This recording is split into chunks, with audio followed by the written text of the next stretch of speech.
okulabula okw'amaanyi eri akakiiko ke bayita Public Accounts Committee. Akakiiko ka palamenti akakulirwa omukulu Muwanga Kivumbi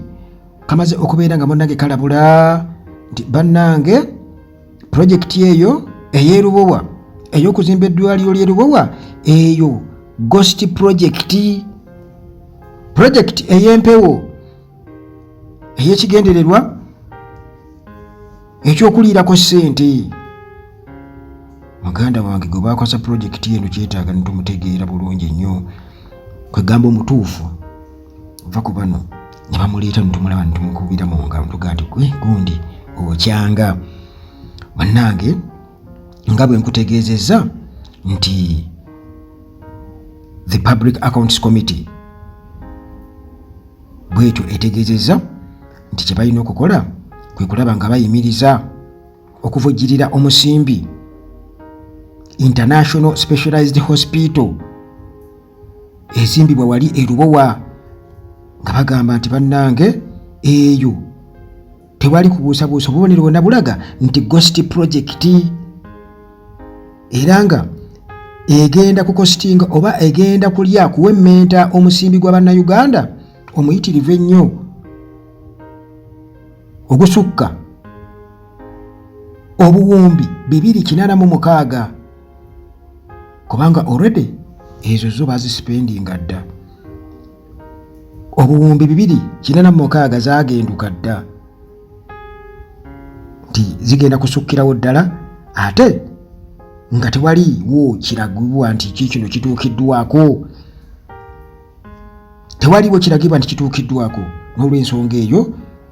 omusimbi gwalirekeddawo okubeera nga guteekebwa mu pulojekiti eno, kubanga yandiba emu ku ezo ze bayita ghost projects wano mu Uganda ennyingi ennyo.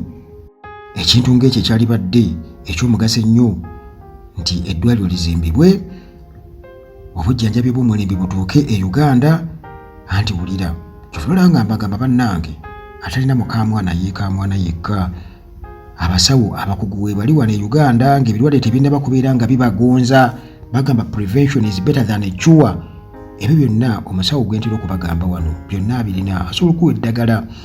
erikuceekinga obulungi ennyo, oba oliawo ne lizza sisitimu yo obujja n'olema kulinda ate kulwala. Kakati olimu abalwadde pressure, sukaali, prostate, kibumba, mutima, mawuggwe, ebizimba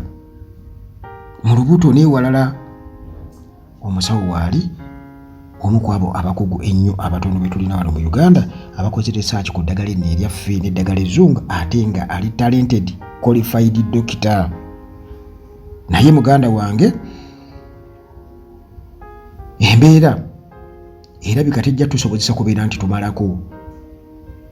singa tuba tugenda mu maaso bwe tuti. Tulina kati kukola kye bayita prevention, oba oliawo abalina omukisa ogwo kati bannaffe abalwadde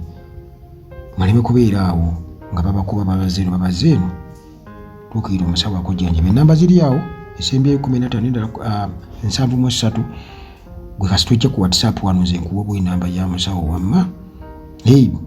Kakati munnange mbadde nkyakunyumiza eddwaliro ly'e Lubowa Public Accounts Committee ekulembera omukulu Muwanga Kivumbi bagambye nti bannange muhaltingeemuko, mukwatirireemuko ku ssente, mulekerawo okuvujjirira pulojekiti eyo ssente kubanga tetugitegeera. Kati munnange okuwa amagezi gano kitundu ku kakiiko kano aka Public Accounts Committee ku ripooti gye kaakola nga kasinzira ku ripooti eyakolebwa Auditor General Treasury Operations ku fiscal year yakomekezebwa June 3, 2023, era nga eno yayanjulwa Public Accounts Committee Chairperson Muwanga Kivumbi bw'atyo etegeeza Parliament nti baali badde balekerawo okuvujjirira pulojekiti eno okuleka mpozi nga special audit okubalirira okutuufu okw'enjawulo kutegekeddwa Auditor General era ne kumalirizibwa bulungi nnyo n'okukuyitamu ne bakuyitamu or else muganda wange twandikifuuwa nga tukizza munda. Bino byonna gwe muganda wange ampuliriza okutuuka wano nga bamaze okubeera nga batunuulira irregularities nnyingi nnyo, ebintu ebigenda maaso mu bukyamu bingi nnyo mu pulojekiti eno, era nga Auditor General akoze ripooti n'alambika byonna, kubanga ripooti yalaga nti newankubadde nga promissory notes 7 endagaano 7 ezikwata ku butebe bagenda okubeera nga basasula abakwasaganya omulimu guno, era nga obupapulo obwo oba endagaano ezo zibalirirwamu $1 million 133 n'ezigwamu, nga wano e Uganda bwe buwumbi 476 n'obukadde 5 zino munnange zasasulwa pulojekiti eno, zasasulwa eri abo muganda wange abali mu kukwasaganya pulojekiti eno, era nga bano mu kwewuunya bagamba nti ebitundu 23 byokka ku mulimu ku buli 100 by'oyinza okukakasa nti mu butuufu kati bino bituukiridde, era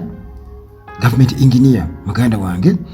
bino byonna nga yabikakasa nti yalabako ebitundu 23 ku buli 100 naye ng'omusimbi muyitirivu gwe bakateekayo, era nga omugatte ogw'ebitundu ebyo ebimalirirwa ebijja mu ssente ezo agamba nti bibalirirwamu $5,57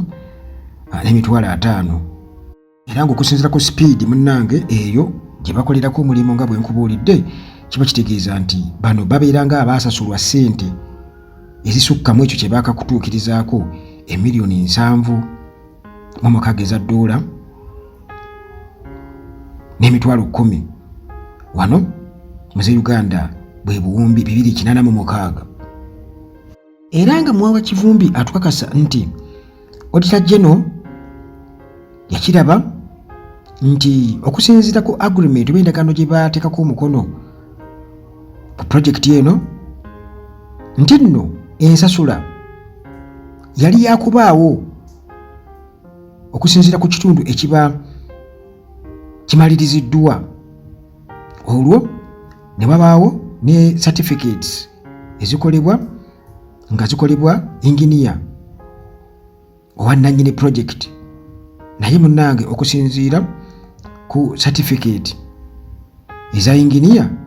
ye asinziira munnange ku mulimu gwonna nga bwe gutambula okusinziira nga contractor bw'abeera amugambye, wamu n'okubeera nti ne munnange yeebuuza bwebuuza, ne bamugamba nti tuli wano bwe tuti ne bwe tuti, okay, ye n'akulubuuta certificate aya mutwale awo bamazeewo ogenda okukkakana ate nga bikwatagana ssente nnyingi ze baakatwala omulimu oguli ku gurawundi mutono ddala muganda wange. Kakati awo Parliament negamba nedda akakiiko kano Public Accounts Committee nekagamba nti ebyo tetujja kubisobola, enelabika ghost project, anti teryakkirizibwa kutuukayo. Bo bennyini tebakkirizibwa. Muwanga Kivumbi n'akakiiko ke babagaana, Jole Ssenyonyi n'akake ne babagaana, teri kulinnyayo. Naye nga munnange ripooti eno kana akakiiko aka Public Accounts Committee ko already kagikoze nga kagala projekiti eno government lekerawo giteekamu ssente oba parliament lekerawo okuyisa ssente eziteekebwa mu projekiti eno kuba ghost project. Kati olwo tulinze bulinzi kubanga kakakiiko kamaze okubeera kakola ripooti yaako, naye speaker Anita Among yabadde abipostponed kubanga finance ministry officials bwe batyo babadde mu plenary mu lutuula lwa parliament, era bwe batyo nga balina okubeera nga beetegeka basobole okubeera nga banjula bino. Kati kitegeeza bwe atyo n'ategeeza nti kale ebyo tugenda kubiraba, bano kasaba biwulidde era bagenda kuba beetegeka bajje bakakase ku nsonga eyo.